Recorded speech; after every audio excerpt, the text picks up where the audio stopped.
Wolf Pact, Wolf Pact. Try and build an island, tell me why you think we wildin'. What's up, ladies and gentlemen? It's your host with the most, the best for the Midwest, the overweight lady lover, your not so local supervillain, your global icon and national treasure. Ladies want him, and men want to be him. Starks, aka Hollywood Starks Hogan, aka Chase Money, aka God Body, aka Big Chowder, aka Go Grab the Bill, aka Starsky Hutchinson, aka Wave Cap Warrior, aka Chase Manhattan, aka Did the PayPal Clear Yet?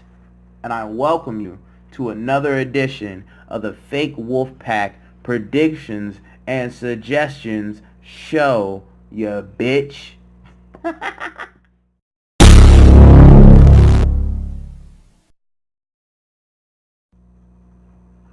The hardest thing about doing this is saying the motherfucking AKAs. I shit you not. Every time it's just a mouthful of doing that. But let's get into these predictions for Monday Night Raw. So we had a lot of NXT call-ups. I really feel bad because I didn't predict and call that just yet. I just thought they were going to be slow building. But I love the keep you on your toes aesthetic. I like that vibe. So with all of this going on, maybe we might get some young, fresh talent facing one another. Hopefully we get a actual match from Lacey Evans on the main card. That would be pretty dope. I wouldn't be mad at that at all.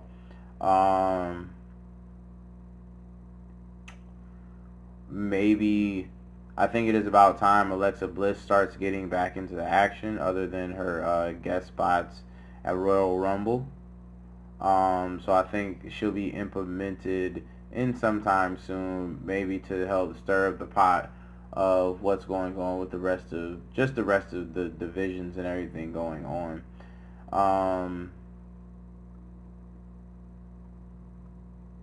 We got to get some more matches for Fastlane.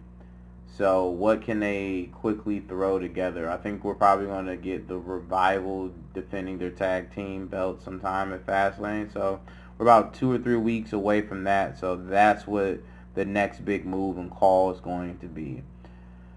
Setting everything up for Fastlane. I predict that Sasha and Bayley are going to have a match finally since winning those belts, and they actually get to do something somewhere on some brand.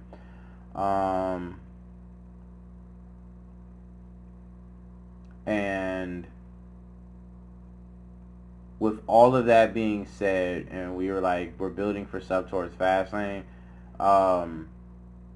I feel like Heavy Machinery is going to move their way into a picture of some sorts, and that's what's going to go on. I feel like quiet is kept. I said that they might come in for the Smackdown belts, but it's looking like they might be able to move in for the Raw belts.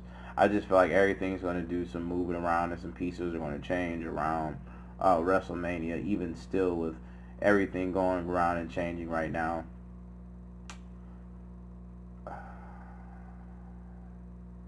I feel like out of nowhere we're going to get another dark horse, another competitor for Finn. And we're going to stop this Bobby Lashley headline and storyline rather. So somebody else will emerge and challenge Finn for this belt. But I don't feel like Finn's going to defend it at Fastlane. I don't think he's going to, defend it at Fastlane. I feel like something's going to happen where we might get to see R-Truth.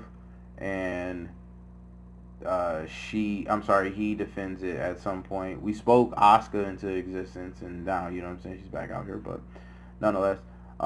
Yeah, that's what I think that's going to happen. It's just going to keep brewing and setting up for Fastlane. As it seems right now, everything is very day to day with WWE, and I like it.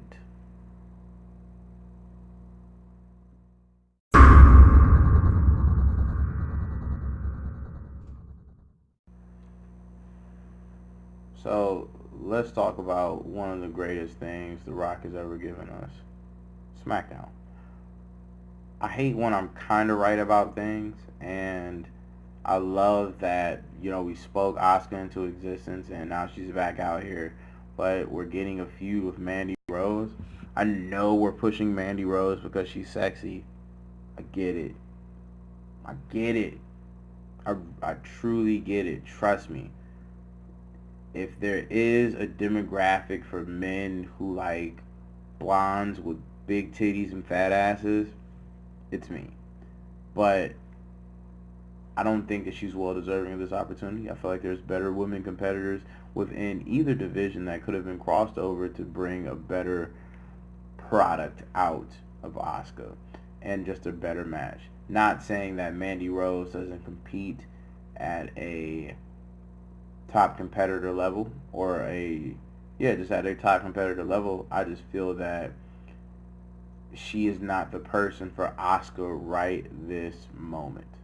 Maybe even so, if I was anticipated about Fastlane and that is one of the matches that has been announced for Fastlane or not yet, or just, they're starting to work towards that, boy oh boy am I not looking forward to that. I can honestly do without Asuka facing Mandy Rose on SmackDown, but hey, whatever. I've been more excited for Zelina Vega or Nikki Cross or Lana or I don't know, fucking anyone. But hey, I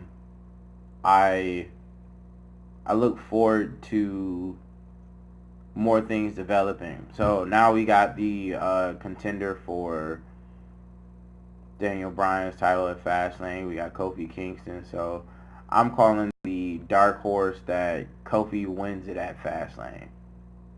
He does it at Fastlane, and he might actually lose it at WrestleMania. I'm calling that. That's my ultimate prediction there. If he doesn't win at Fastlane and the opportunity is still out there, he gets a rematch and he wins it at WrestleMania and they give him a WrestleMania moment. That's my prediction.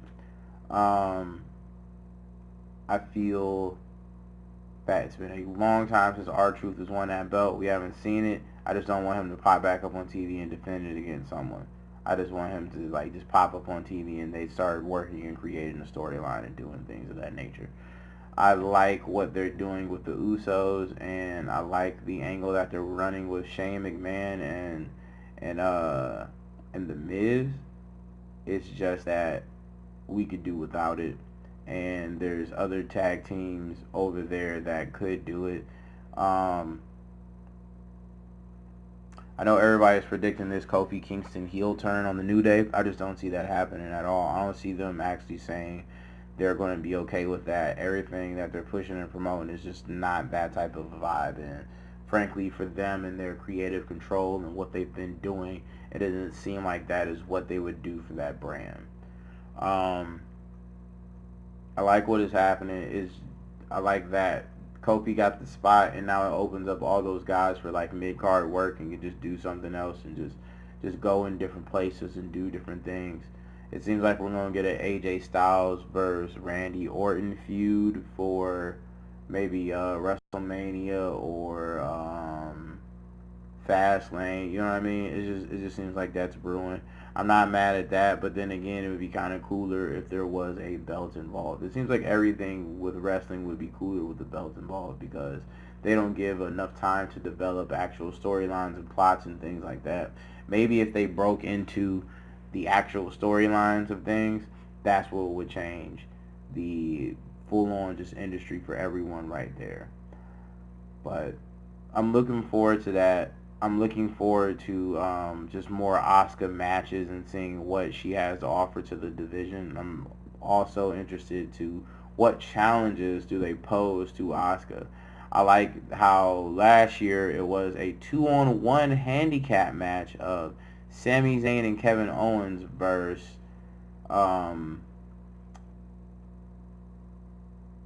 AJ Styles. Versus AJ Styles for the WWE Championship. Now, if they use that same thing with Sonya and Mandy versus Asuka, now that I could believe actually them pulling that off. But that'd be a good storyline. I think if they actually played Sonya and Mandy as Sami Zayn and Kevin Owens, just a woman version, boy, would that help get them over. But right now, it just looks like some weird, like, lesbian, like, thing.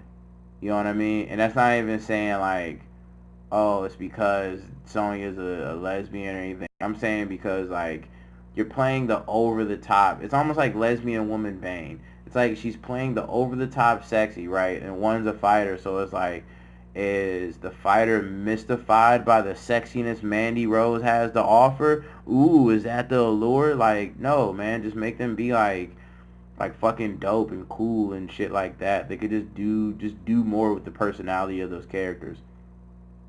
If we're going to push them, I feel it's funny and it's sad to say that I feel that, with people getting caught up and going to places and doing stuff, them two was not ready for that.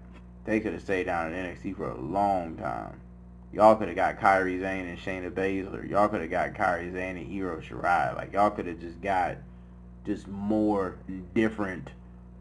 But hey, that's just me being a stickler. Nonetheless, I feel like some more shake up, some more different stuff. We haven't seen Rey Mysterio in a while. Probably going to see him in a couple different matches and things like that. I feel like there's going to be more competitors and people coming for R-Truth's United States belt. And maybe, hopefully, we get to see an actual match develop out of that.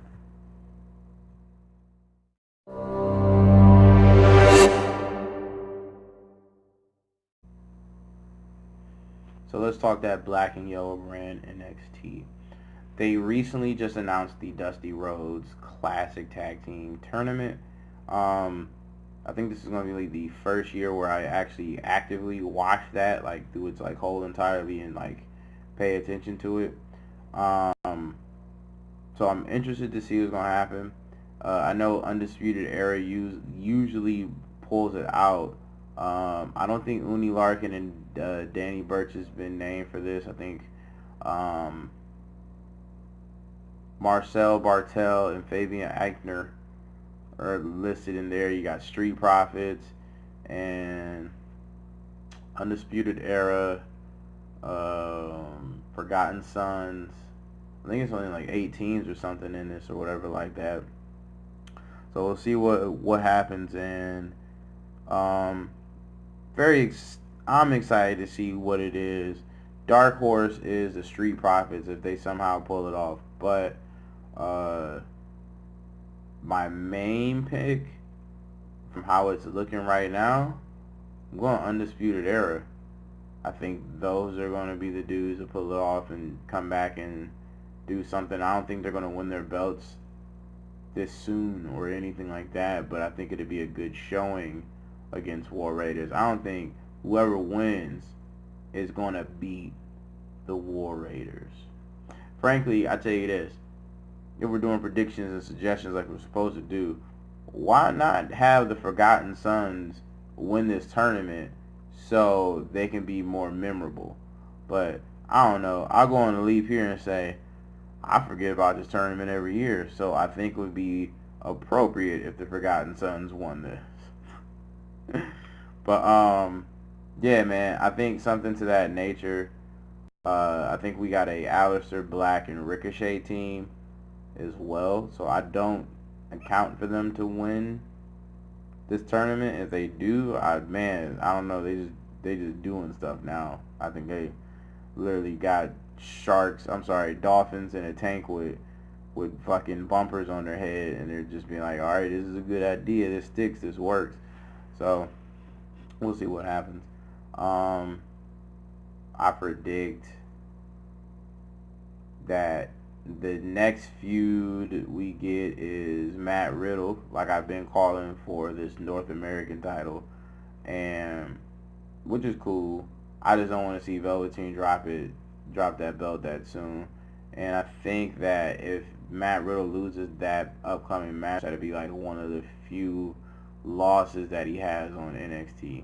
But it'd be cool to see these things and these matches develop. You get your Keith Lee's and your Punishment Martinez, and just you're building up just more and more people. Your Bobby Fish, your Roderick Strong, just all different type of people going forward. I think that'd be most definitely a good look. I think we got a number 1 contender match between Bianca Belair and Io Shirai coming up. And that all sounds cool. It sounds fine. But I think there's more people. I think that women division is pretty level and even right now, and that they should do something of. Well, I think the Mae Young's Classic should come around sometime soon again. But yeah, just more things of that. I like the signs of the tournaments. I wish there was more and more going on. I wish they incorporated King of the Ring. I think we're going to speak that back into existence nonetheless. I predict that the first tag team defense is going to be down in NXT, and it's going to be against the Flying Pirates. That's my call. That's my dark horse pick on that. I think we might get that before Fastlane. I know. I feel like this takeover, for this Brooklyn takeover, I believe it. Yeah. It should be. For WrestleMania, it's gonna be bananas. I think that's gonna lead into something crazy. Like we might actually get like a back-to-back title defenses from Sasha and Bayley. Nonetheless, I believe they're pulling and working towards that. You still got Candice LeRae out here in the women's division, and you got Mia Yim thickening up the division as well. So there's a lot of different stuff going on. So I think there's going to be more bigger matches that define that division for them. But I wish they started in doing their own women's tag team tournament to help put somebody up there for the women tag teams belts. That's what's going to happen, though. They're going to do a women's Dusty's tag team tournament. So that'll be dope once that gets in and organized and everything like that. Ciampa's held that belt for a decent amount of time, but I think it's about time that he drops it and puts it on someone else. I think it'll be a good look for Adam Cole. I think he would be the ideal candidate for it. To be honest with you, though, I think if Keith Lee picked up that belt for a hot second, that'd be tight. I think that'd be the dark horse pool for that one. I know we have DIY in the Dusty tournament. Excuse me. And they're already showing clips of Gargano turning on Ciampa, blah, da, da, da, da, and they go into this whole ordeal or whatever have you. So if that does happen, I'll tell you this, I don't want to see that title match anytime soon at all. I would like it to be some type of triple threat, and either one of those guys win it, and they get the full-on call-up, and they do more, and you know what I'm saying, they premiere in the bigger brands.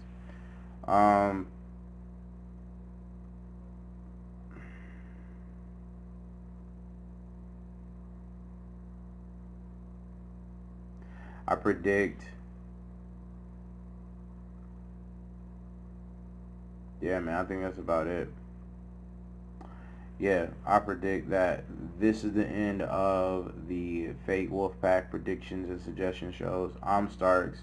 If you want one of these lovely hoodies, I'm pretty sure the link is in the bio. I'm going to hook all that good business up. It's going to be linked up everywhere. I do urge you to please always remember this. Stay true and remember, keep killing shit. Wolf Pact, Wolf Pact. Try and build an island, tell me why you think we wildin'.